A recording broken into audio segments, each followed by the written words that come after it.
जय भीम, नमो बुद्धाय।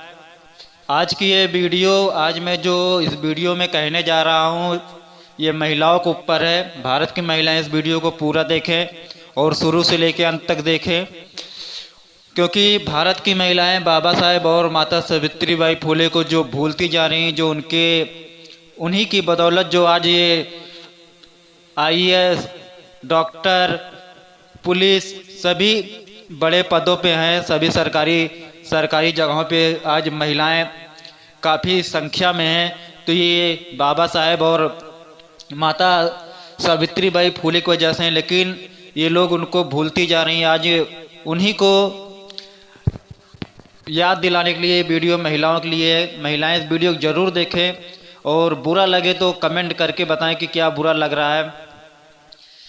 ज्ञान का उपयोग बेड़ियां काटने के लिए किया जाता है। ज्ञान से आदमी अपनी अज्ञानता, अंधविश्वास को तोड़ता है। ज्ञान ही मुक्ति का एकमात्र साधन है। लेकिन भारत की महिलाएं ज्ञान होते हुए भी अज्ञानता की राह पे चल रही हैं। बाबा साहेब और माता सावित्रीबाई फुले को भूल रही हैं। कहा जाता है कि महिला भी ब्रह्मा के पैर से पैदा हुई थी। वो भले ही ब्राह्मण के घर में पैदा हुई हो, लेकिन वो शूद्र ही है।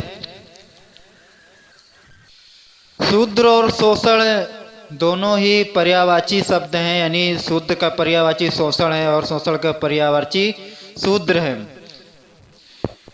तो पहले महिलाओं को शोषण की चक्की में पिसने के लिए मैंने देखा है, मैंने सुना है, मैंने पढ़ा है कि जब कोई पुरुष मरता था तो उसकी स्त्री को भी उसके साथ जलाया जाता था।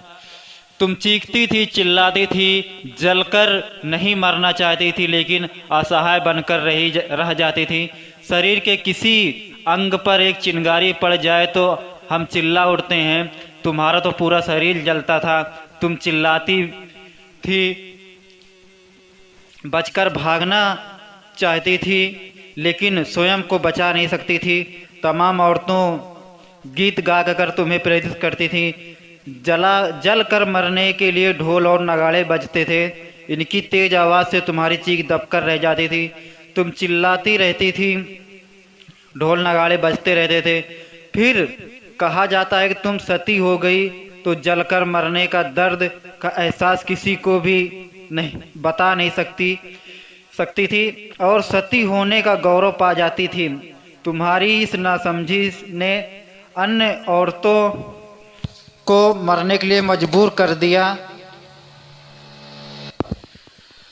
लाखों बेगुनाह मर चुकी हैं, इस पाखंडवाद की बलि चढ़ चुकी हैं, परंतु मैंने अब इसे इतिहास के काले पन्नों में दफन कर दिया है। बाबा साहब कहते हैं कि मैंने अब इसको काले पन्ने में दफन कर दिया है। अब ना कोई सती होती है और ना ही कोई सती कर सकता है। मैंने मेरे द्वारा लिखा हुआ कानून तुम्हारी सुरक्षा का कवच है। जिन धार्मिक मान्यताओं को तुम जीवन का आधार समझती हो, वही तुम्हारी बेड़ियां हैं। तुमने युवावस्था में शिव का व्रत किया, अच्छा पति पाने की चाहत लेकर अनेकों बार व्रत किए, शिव पार्वती की कहानी भी सुनी, फिर भी ना समझ सकी कि तुम्हारी शादी हुई, पति शराबी मिला।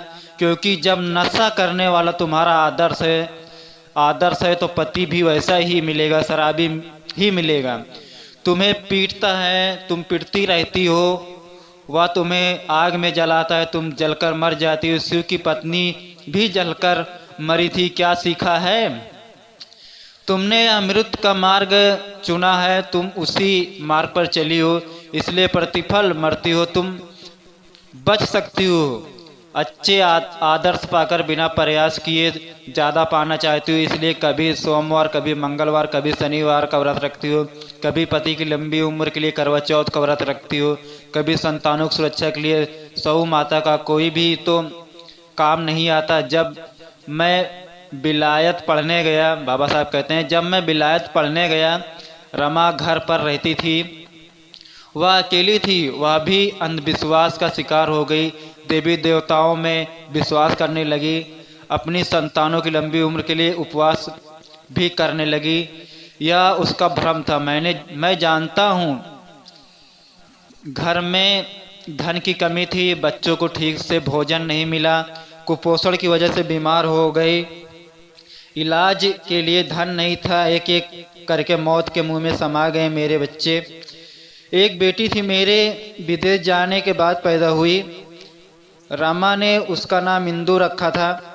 मैंने भी अपनी बेटी के लिए अनेकों कामनाएं की तो हजारों मील दूर था, मैंने बेटी को देखा भी नहीं था, इसीलिए सामाजिक और गैर बराबरी का शिकार। वह बीमार थी, इलाज के लिए पैसे नहीं थे, लेकिन रमा को भरोसा था ईश्वर पर, दिव्य शक्ति पर। उसने उपवास रखा, लेकिन मेरी बेटी इंदु का जीवन नहीं बचा सकी। माह की अवस्था में इंदु इस दुनिया से विदा हो गई। इंदु के अलावा भी रमा की कोख में से पैदा हुए गंधार, रमेश और राजरत्न ने शिशु अवस्था में ही दम तोड़ दिया। जीवन में निराशा आ गई। इंदु की मौत के बाद रमा कोई उपवास नहीं रखा। अज्ञानता और भ्रम और देवी देवता की प्रति श्रद्धा खत्म हो गई। भले ही रमा ने अपनी संतानों को खोया, किंतु उसमें आत्मविश्वास था। अब यह अज्ञात भय से मुक्त थी। मैंने रमा को अनपढ़ होते हुए भी भ्रम से मुक्त देखा है, लेकिन तुम तो पढ़ी लिखी हो, भ्रम का शिकार होकर भ्रमित रहती हो। जब मैं भारत का कानून मंत्री बना और मेरे जीवन का एक महत्वपूर्ण समय था, मुझे अपनी शक्ति में पूरा भरोसा था। देश कानून से चलता है और कानून मुझे बनाना था। मेरी झटपट तुम्हें मुक्त करने की मेरी आंखों के सामने धर्म के नाम पर तुम्हारे साथ खेले जाना वाला घिनौना खेल था। तो ये सब बातें बाबा साहब ने महिलाओं को आज़ादी दी है, लेकिन आज महिलाएं आज़ाद होते हुए भी अंधविश्वास और पाखंडवाद को बढ़ावा दे रही हैं। तो मैं कहना चाहता हूं कि आप लोग माता सावित्री बाई फुले को अपना आदर्श मानिए, बाबा साहब को अपना आदर्श मानिए और अच्छे से ज़िंदगी जियो, अंधविश्वास से दूर रहो। अच्छी लगी हो तो लाइक करना, शेयर करना और सब्सक्राइब करना ना भूलना। जय भीम, नमो बुद्धाय।